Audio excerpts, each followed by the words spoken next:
Wotan's monologue, more than 20 minutes, where he almost single-handedly tells the entire story of the ring, is one of the most difficult and one of the most challenging, and for me, one of the most exciting scenes in all opera.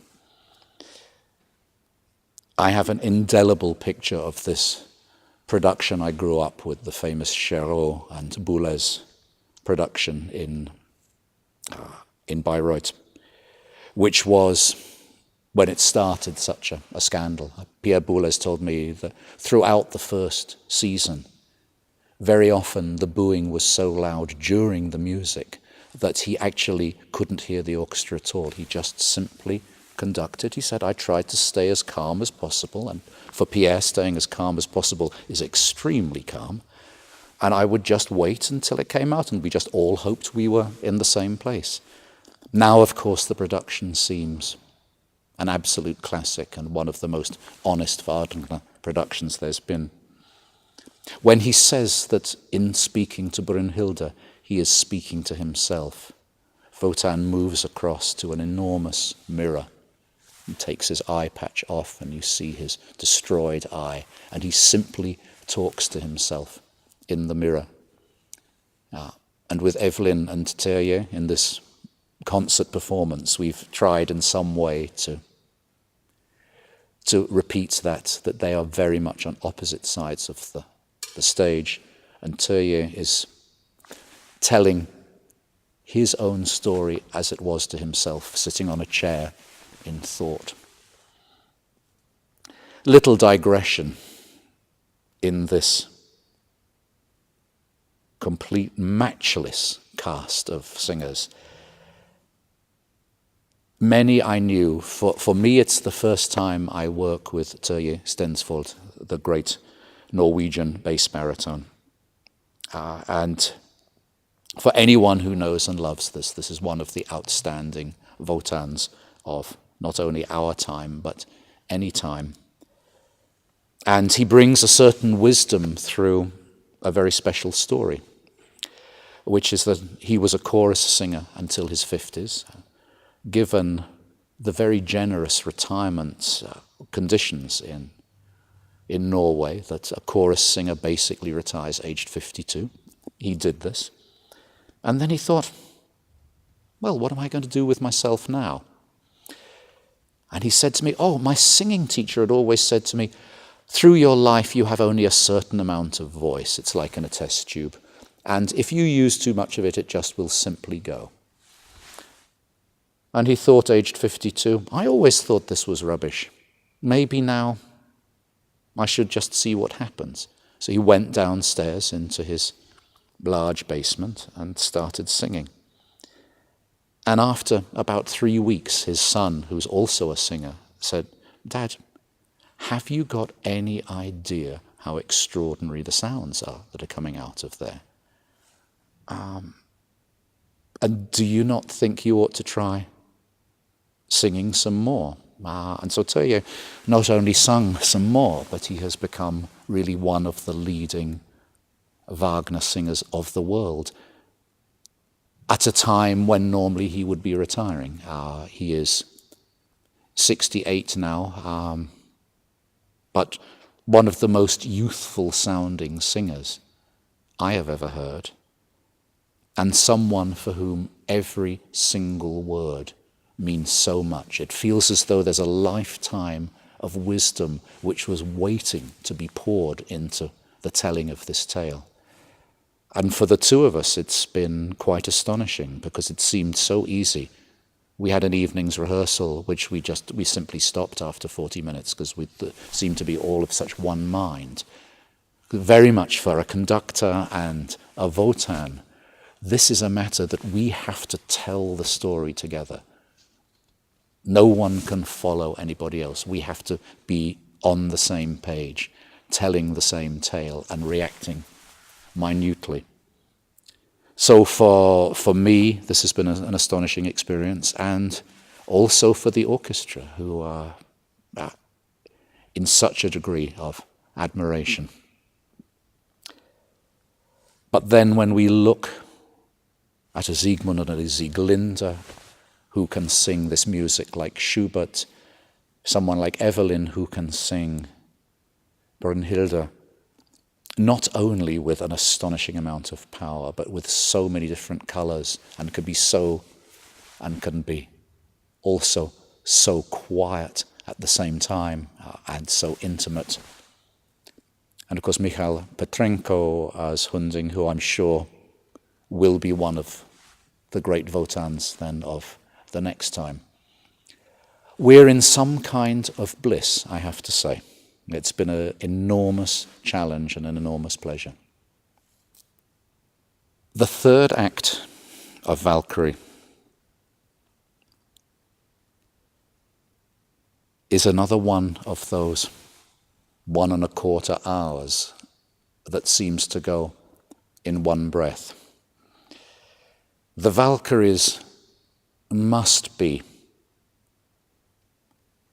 some of the most unpleasant creatures invented in the theatre of any type. I must say they remind me only of kind of ravaging hyenas. I know they do have a certain amount of different personality, but they are there basically to scavenge the battlefield for dead heroes, to take home, to build Wotan's army. When there is a moment of beauty in the singing of the Valkyries, it's a terrible shock. There's about 20 bars, which is almost madrigalesque in the way that they lament.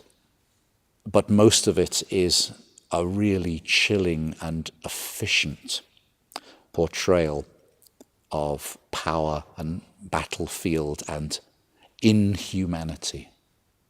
Exactly what Siegmund has said, this is not the way I want to live in my future. They are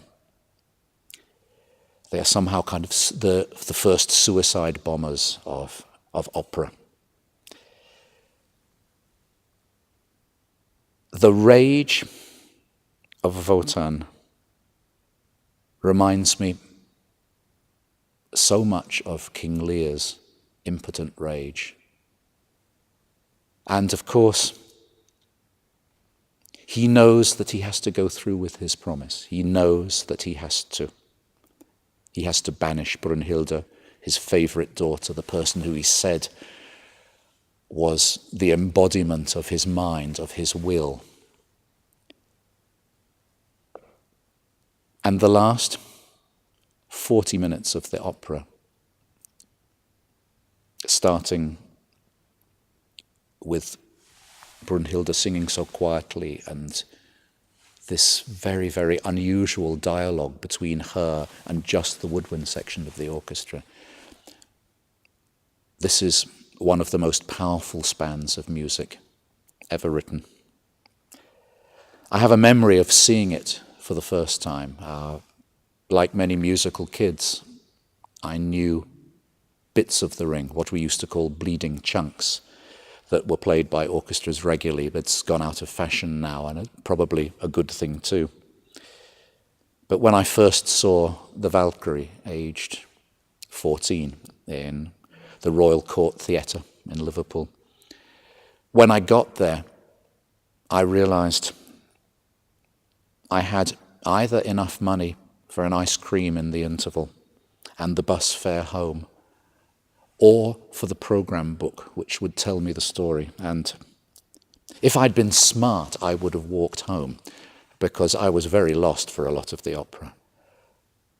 But my God, the power of the last 40 minutes is something I will remember to my dying day. And even though I wasn't sure what was going on, I knew that it was something of deep human importance, and that there was a sense of loss and regret that even as an immature teenager, I felt could go straight into the bloodstream. When Wotan sings at the end what is called Wotan's Farewell, this was still quite often played as a concert item, there is an outburst from the orchestra which is completely unprecedented in history, including in Wagner's history. It's 12 bars, but an orchestra had never sounded like this before. And it puts a marker on Wagner's music really to the end of his life, because it says from this moment forth, the most important emotions are not going to be from the singers. They're going to be from the orchestra. And it's at this moment where the orchestra can almost overwhelm the singer, because it is saying something of so much importance and so much texture. And this, of course, reaches a climax in Götterdämmerung, where he has 3 other operas worth of motifs that he can quote. But then for the rest of the opera, deeply moving, as though what Wotan says is, this moment, the quiet orchestral interlude after he has kissed Brunhilde goodbye forever, and the magic fire music are what you take out with you. And suddenly it has become something else.